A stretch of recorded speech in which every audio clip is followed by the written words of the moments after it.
what we really, really, really want for you is that you will find the freshness of that desire. The freshness of it. The feeling of the desire is a manifestation that, oh, of course, it will be shored up with more detail. It will be filled in with more tactile, delicious, physical stuff. But when you give birth to a desire, you have accomplished a creation. You have achieved a manifestation. And at first, it's an emotional manifestation. In other words, it felt good. But we want to remind you of something that you don't want us to remind you of. And that is everything that you want because you think you would feel better in the having of it. And haven't you noticed that when you first want something, you feel good in the having of the idea of it, in the having of the feeling of it. You only get squirrely when you can't make it come about immediately this red hot minute. Then it starts sort of going south, doesn't it? I want this thing that I cannot have. Or I want this thing that will not come easily to me. Or I want this thing that I don't know how or when or who, or I don't know how it's going to come about. And as you torture yourself with unnecessary specific details, instead of just reveling in the deliciousness of the desire that is born within you, then you forget who you are and why you came. You came to birth desires. And we want to say to you that in the birthing of the desire, you have birthed a manifestation. But again, you don't want to hear us say that, do you? You don't want to dream of the car, you want the car. You don't want to dream of more prosperous times, you want the money and you want it now. But if we can convince you that if you would just go with the feeling of it, if you would just stop taking score of what's filled in, it will fill in. But it's a tricky thing, because what we're saying to you is, want it for the thrill of wanting it. Want it for the joy, for the thrill of the freshness of the desire. And hold that place, and then it has to fill in. But then that's tricky, because now you're doing it for ulterior motives. Now you're not doing it for the joy. You're doing it because you want the details to fill in, and you want the car in the garage, or the lover in your bed, or the money in your bank. And so as long as you want it for those reasons, and those reasons aren't fulfilled, you're so bright, you're aware that those reasons aren't fulfilled. You know what your bank balance is, and it's unfortunate that you know that. Because if you didn't know that, you could dream a little longer. If you weren't taking score of what's manifested in the full-blown, detailed, spectacular physical version, and instead you would take score of what's manifested in the fact that this fresh new desire is within you and it feels good, then you'd have it, you see. That's what we desire for you, because we feel the freshness of your desire. We have the wonderful experience of getting to stand in your vortex where every new desire you hatch is. And as far as we are concerned, since we are vibrational beings, and your new desires are vibrational also, then we get to revel in the fullness of your vibrational creations. And if you would revel in the fullness of the vibrational creation, then the manifestation that you call real life would have to come to be. We know it must be so annoying for you to interface with someone like us who is so vibrationally focused that we think it is the main event. Because it is the main event. You are vibrational beings too, you just don't know it. You've become so adept at translating vibration into this real life stuff that you're hung up on the real life stuff.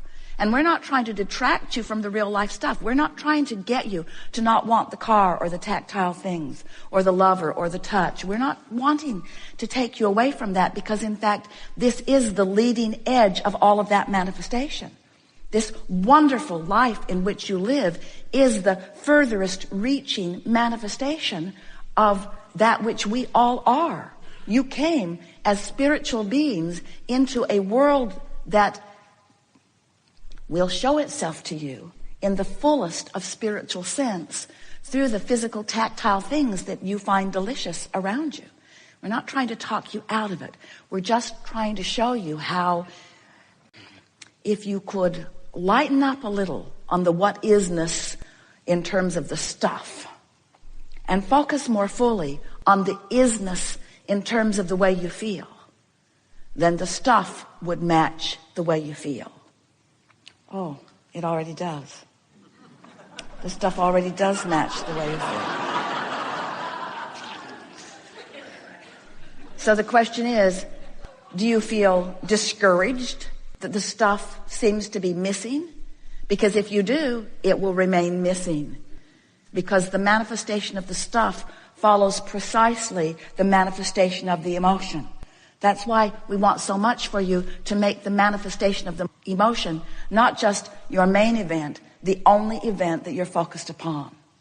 So we know it's annoying. Focused on the emotion and the rest will follow, but don't worry about what's following, because if you worry about what's following, then you mess up the emotion. So just focus upon the emotion and the rest will follow, but don't worry about what's following, because when you worry about what's following, then you mess up the emotion and it doesn't follow. So just focus on the emotion and the rest will follow, but don't worry about what's following, because if you focus on what's following, you get this? You get this? So often, for years, we have said, as we begin here, are you enjoying the freshness of that new desire? Do you remember when your desires felt fresh? Do you remember that feeling of getting an idea and just the idea of it just made you feel good for a moment? Well, that's the feeling we want you to hold, because as you maintain that, then everything fills in around it. But when that feeling of freshness is muted by your logic, by your awareness, by your comparison, by your taking score, by your measuring yourself with everybody else, by your measuring yourself with your own past experience, when you're measuring the filling in part, we really jumped right into this, didn't we? We've got you right out here on the leading edge. In other words, we are right out on the leading edge of creation with you, and here you are right here with us. Nice to meet you here. Do you believe that the emotion that you feel, that the emotion is more general or more specific than the filled in version? In other words, do you believe that the emotion that you feel when you think about the security of a new car or the fun of a new car, do you think that that emotion is more general or more specific than the leather seats, the torque of the engine, the fact that you no longer need a key,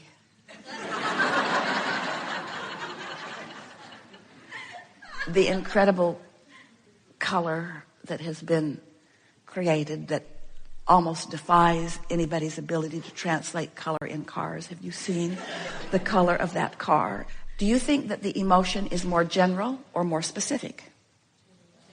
It is. It's general. And do you think that it's possible for you to find a general feeling? Do you think it's possible for you to find a general feeling of something without the specifics? This is the key. This is the missing piece that you've been looking for. Because if you can figure out how to induce within yourself, by the sheer focus of your mind upon the emotional properties of these things that you want, of these relationships that you want, of these recoveries that you want, of anything that you want, if you can isolate within yourself the emotional simplicity, then you will manage to put yourself in vibrational sync with your desire. And when you put yourself in vibrational alignment with your desire, the rest of it just follows. It's law. Whether you know it or not, or whether you even want to know it or not, you're vibrational beings. And you are, in this physical format, extensions of an eternal consciousness, a source energy point of view that has expressly presented itself here into this physical experience. So you began as source energy, but you remain as source energy even though you are here focused in this physical body. Most people, you're a little different than most people, don't get that.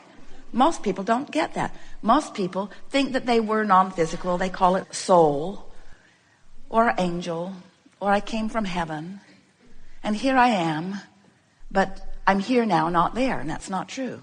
You are source energy always. And that source energy is focused here in this physical body. And we want you to know that in you coming into this body, you didn't come without the larger part of you. The larger part of you came too. The larger part of you is present here in this time-space reality.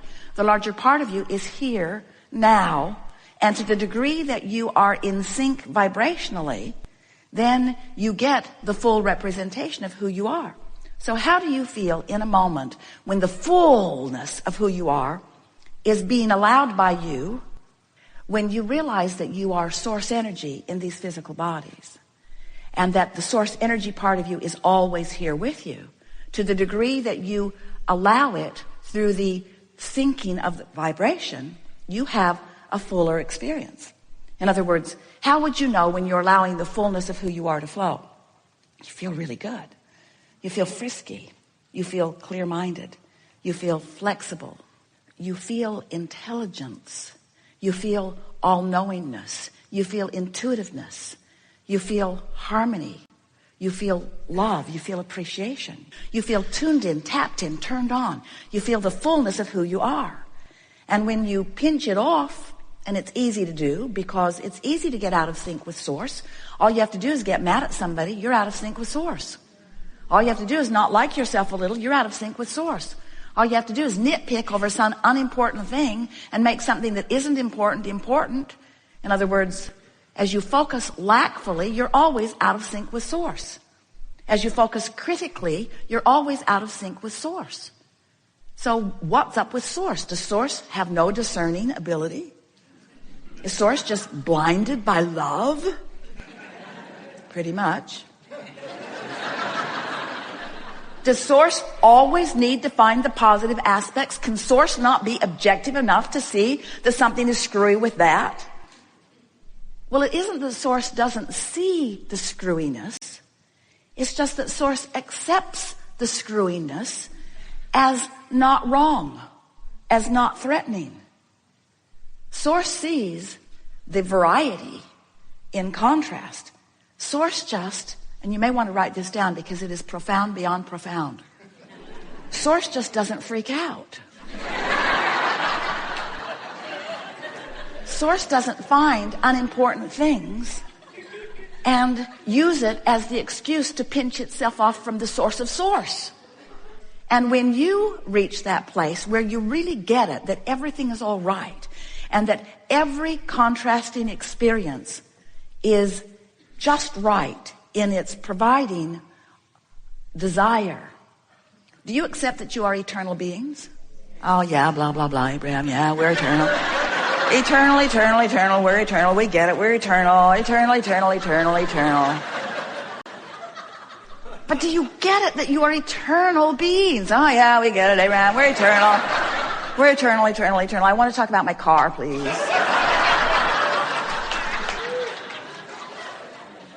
Those people at work are really getting to me, Abraham.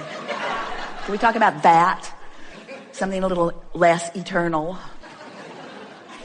But the reason that we want you to know that you are eternal is because you, in your eternalness, are so at one with this variety in which you are focused, because you know that the variety in which you are focused is giving birth to new preferences, and that's a big deal to an eternal being. Because if you're eternal, you need new ideas. If you're eternal, there must be something new to call you forward. And if there's not something new to call you forward, then you can't be eternal. And you can't have it both ways. You can't be eternal and not be eternal. You're eternal. We're just trying to make you accept the fact that there will always be variety that will always cause you to ask for something more. So when you make peace with the variety that is causing your expansion, as the source within you has made peace with the variety that is causing your expansion, then you'll be like source and you won't freak out either in the contrast. Instead, you will accept the contrast as a wonderful, life-giving, life-promoting, eternally promoting thing.